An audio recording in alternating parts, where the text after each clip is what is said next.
بعد السلام عرض ہے، میری نوکری ختم ہو گئی ہے اور طبیعت بھی اکثر خراب رہتی ہے. آپ سے گزارش ہے میرے لیے دعا کریں، کچھ پڑھنے کو بتا دیں. حسبی اللہ و نعم الوکیل زیادہ سے زیادہ پڑھا کریں. حدیث میں آتا ہے ابراہیم علیہ السلام کو آگ میں ڈالا گیا تو انہوں نے حسبی اللہ و نعم الوکیل. ہر پریشانی میں یہ بہترین جملہ ہے، یہ پڑھ لیا کریں. دل سے دعا ہے اللہ آپ کی ساری پریشانیاں دور کرے.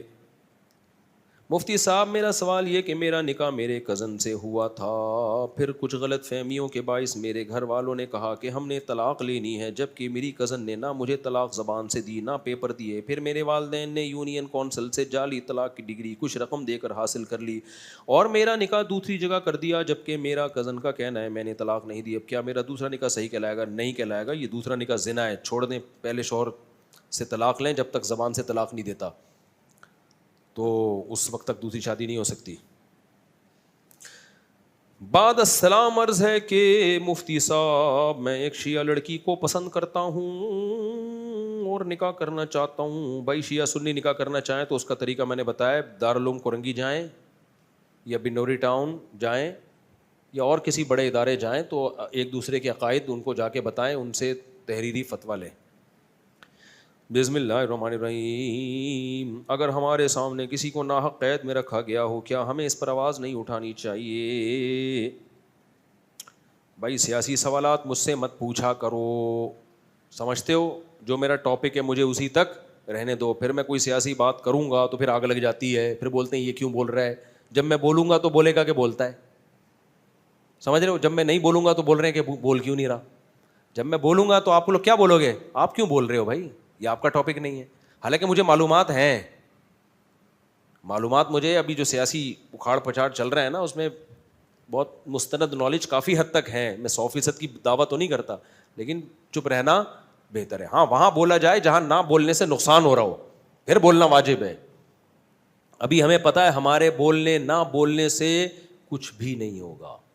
تو ایک جنگ چھڑ جائے گی لوگوں میں، ایک اس کو پھر صحیح کرتے رہو بیٹھ کے کہ اس کا مطلب یہ، اس کا مطلب یہ، پھر یہ سب اس کے شواہد ہیں، پھر ثبوت پیش کروں گا جو میں دعوے دوں گا، پھر ان ثبوتوں کو پھر ان ثبوت کے ثبوت پیش کرنے پڑیں گے. اور آج کل مسئلہ یہ ہے کہ جس کو جس سے نفرت ہے نا وہ اس کے اس کے فیور میں کوئی بات سننا چاہتا ہی نہیں ہے، اور جس کو جس سے محبت ہے اس کے مخالفت میں کوئی بات نہیں سننا چاہتا. ہر آدمی چاہتا ہے کہ میں جس لیڈر سے محبت کرتا ہوں اگر اس کے حق میں کچھ بولنا ہے تو آپ بولیں، مخالفت میں بولنا ہے تو آپ کو بولنے کی بالکل اجازت نہیں ہے. اور مجھے جس لیڈر سے نفرت ہے اس کے خلاف بولنا ہے تو بولیں، اس کے فیور میں بولنے کی اجازت نہیں ہے. تو ان پرچیوں کا یہ مطلب ہوتا ہے. تو کبھی چھاؤں میں آ کے بیٹھو خوشبو لگا کے تو پھر میں بتاؤں گا. تو ممبر پہ یہ باتیں میں نے چھوڑ دی ہیں، بڑے مسائل ہیں اس میں. ایک مشہور قول ہے کہ جیسی عوام ویسے حکمران. تو کیا عبد الملک بن مروان اور حجاج بن یوسف کے دور میں اعمال بہت خراب تھے اور عمر بن عبدالعزیز کے دور میں بہت اچھے ہو گئے تھے؟ یہ قول ہے، یہ حدیث نہیں ہے. اعمالکم اعمالکم، کہ جو تمہارے اعمال ہوں گے ویسے ہی حکمران ہوں گے، یہ نبی کی حدیث نہیں ہے.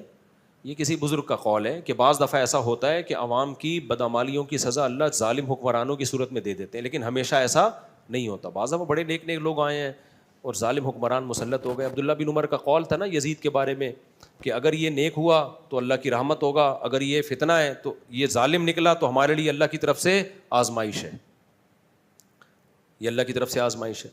تو اچھے برے حالات نیک لوگوں پہ برے لوگوں پہ سب پہ یکساں آتے ہیں.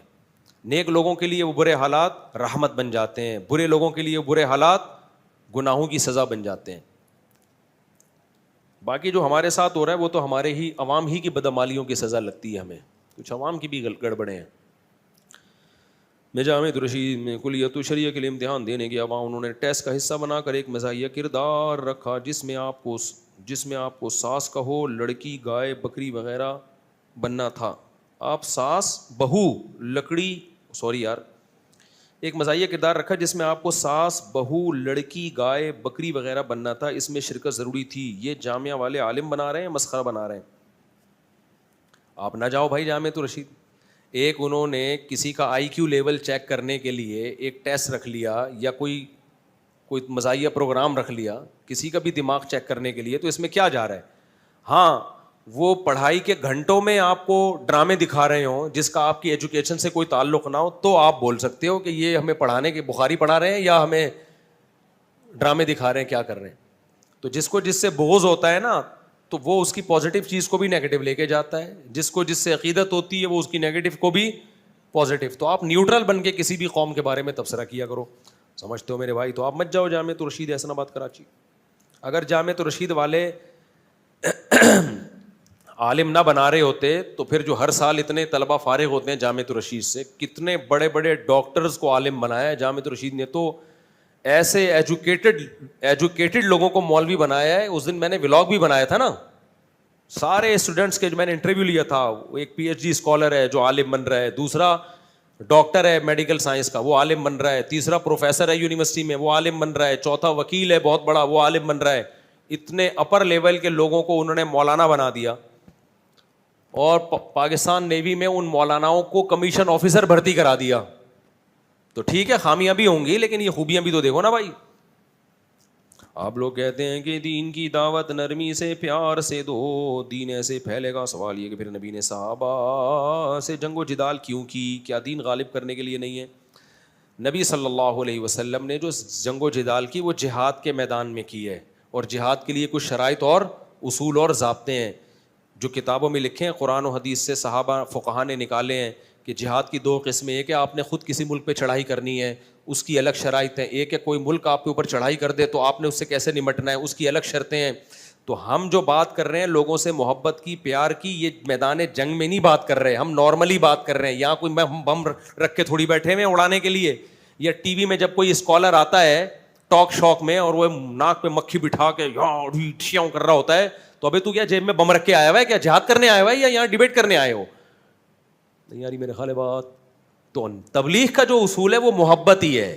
جیسے اللہ نے موسیٰ علیہ السلام کو فرعون کے پاس بھیجا تو یہ نہیں فرمایا کہ جاتے ہی یوں پٹکی دے کے گرانا اس کو فرعون کو, اور یوں جو ہے نا اس کو گرا کے پٹخ کے اس کو بولنا تیرا باپ بھی مسلمان ہوگا, نہیں ہوا تو تلوار سے تیری گردن اڑا دوں گا میں. وہ دعوت کا میدان تھا, اس میں اللہ نے موسیٰ علیہ السلام کو فرمایا اتنا بڑا ظالم ہے لیکن آپ دائی بن کے جا رہے ہو, آپ مجاہد بن کے لڑائی کرنے کے لیے نہیں جا رہے. تو دائی کا اصول یہ ہے قولا لہ قولا لینا, آپ نے نرم انداز سے بات کرنی ہے. تو ٹیلی ویژن پہ جو اسکالرز آ رہے ہیں وہ مجاہد بن کے نہیں آ رہے, اگر آ رہے ہیں تو دیکھو ان کی جیب سے بم نکلنا ضروری ہے, کیونکہ مجاہد کے ہاتھ میں بم ہوتا ہے, پینٹ میں اس کی پسٹل ہوتی ہے, ایک ہاتھ میں تلوار ہوتی ہے, سمجھتے ہو, پھر ڈھال ہوتی ہے بموں سے بچنے کے لیے یا تلواروں سے. تو جتنے اسکالر آ رہے ہیں نا جن کو میں نرمی کی تبلیغ دے رہا ہوں, آپ پوری پراپر تلاشی لو, ایک پٹاخہ بھی نہیں نکلے گا ان کی پینٹ سے. تو تمہارے پاس ہے پٹاخہ بھی نہیں, نہ ان کے گھروں سے نکلے گا, اور نکل گیا تو ایجنسیاں اٹھا کے لے جائیں گی ویسے بھی, ٹھیک ہے نا, چھوڑیں گی نہیں, وہ یہاں تک نوبت ہی نہیں آنے دیں گی. تو اس لیے جب آپ دائی بن کے آئے ہو تو آپ کے لہجے میں کیا ہونی چاہیے؟ محبت, نرمی, رسپیکٹ, عزت, جو نبی صلی اللہ علیہ وسلم نے مشرکین مکہ کے سرداروں کو بھی دی ہے. اور اللہ نے موسیٰ علیہ السلام کو حکم دیا کہ فرعون کو نرم لہجے میں بات کرنی ہے. تو دائی کا الگ اسٹائل ہوتا ہے, مجاہد کا الگ. تو آپ مجاہد بنو, لیکن مجاہد بننے کے لیے پھر وہ اصول ہے جو مجاہد بننے کے ہیں, پھر وہ شرائط ہیں. آپ کام باتیں مجاہدین والی کر رہے ہو اور کپڑے دائیوں والے پہنے ہوئے آپ نے, صحیح ہے نا, تو پھر یہ دونوں میچ نہیں ہوتی ہیں آپس میں. تو ہم یہاں بم لے کے تھوڑی بیٹھے ہوئے, ہم تو محبت سے لوگوں کو 4 شادیوں کی ترغیب دے رہے ہیں. اگر میں مجاہد ہوتا, میدان جنگ میں 4 شادیوں کی ترغیب دیتا تو بم رکھ کے دیکھ دیتا. میں کہتا کر رہا ہے دوسری, یا یہ بم رکھوں, آپ کا باپ بھی 4 شادیاں کرتا. تو آپ ایک طرف ہو جاؤ, ہم تو دعوت دے رہے ہیں, تبھی سے سمجھا رہے ہیں بھائی کر لو, بیوہ عورتوں کو ٹھکانہ ملے گا, غریب عورتوں کو ٹھکانہ ملے گا. اور میرے کتنے دوست اتنے ڈھیٹ ہیں, ایک بھی نہیں کی اب تک, ان کو بھی میں تانے نہیں دیتا, نہ طنز کرتا ہوں. وجہ اس کی ہے کہ بھائی ہم دائی ہیں, ہم ٹاؤنٹنگ تھوڑی کریں گے, طنز تھوڑی کریں گے. ان کے کیا مسائل ہیں, ہو سکتا ہے ان کے کوئی مسئلہ ہو, کوئی مالی لحاظ سے مسائل ہوں یا کوئی گھریلو مسائل چل رہے ہوں, تو چھوڑ دو اپنے حال پہ. ملتے ہم سب سے ہر طرح سے ملتے, چرسی بھی آتے ہیں ہم سے ملنے کے لیے, ہیروئن چی بھی آتے ہیں. تو میں تو نہیں کہتا دفعہ ہیروئن پیتا ہے, یہ اسٹائل دائی پہ جچتا نہیں ہے. اسی سے یہ بھی جواب ہو گیا, مفتی صاحب ایئرپورٹ پہ آپ سے لبرل انٹیاں ملنے کے لیے آتی ہیں, آپ ان کو ڈانٹتے کیوں نہیں کہ کیسا ڈریس پہنا ہوا ہے؟ بھائی صاحب ہم پولیس میں نہیں ہیں, ہم دائی ہیں. ہم محبت سے کہہ دیں گے کہ سسٹر آپ سر پہ دوپٹہ رکھ لیں گے تو ثواب زیادہ ملے گا, اور وہ بھی موقع دیکھ کے, کیونکہ وہ بھی دوپٹے پہ بیان سننے نہیں آ رہی ہوتی, وہ اپنا کوئی مسئلہ لے کے آ رہی ہوتی ہے. ایسے موقع پہ دوپٹے کے فضائل بیان کرنا بے موقع فضیلت ہو جائے گی. تو ہر چیز کا ایک موقع ہوتا ہے. دین کی دعوت کو پھینکنا نہیں ہے میرے بھائی, پھینکنا نہیں ہے. دائی کا کام ہے اس طرح سے دعوت دے کہ لوگ دین کے قریب آئیں, پھینکنا نہیں ہے. آج کل ہو یہ رہا ہے کہ ڈائریکٹ جہنم سے بات شروع ہو رہی ہے, تو وہ پھر مسئلہ خراب ہو جاتا ہے. اچھا میرے بھائی, میرے دوستوں سے جب کہتا ہوں کہ ہاں جو غزہ میں جو کچھ ہو رہا ہے نا اس پہ محبت نہیں بنتی ہے. جو لڑائی ہو رہی ہے نا, لڑائی میدان جنگ میں جو وہاں ہم غزہ کے مجاہدین سے نہیں کہیں گے کہ اسرائیلیوں کو محبت سے سمجھاؤ. ہم کہیں گے محبت کی زبان سمجھنے والی یہ قوم نہیں, ان کو آپ جس حد تک بم سے سمجھا سکتے ہیں, اگر ٹینک سے کام کر سکتے ہیں تو بم نہیں ہے, ٹینک سے کام کریں. میزائل ہو جہاں ہے تو بم نہیں بلکہ میزائل کا استعمال کرو آپ. تو وہاں ہمارا اصول کچھ اور ہے, تو میدان جنگ کے اصول کچھ اور ہے, یہاں اصول کچھ اور ہے.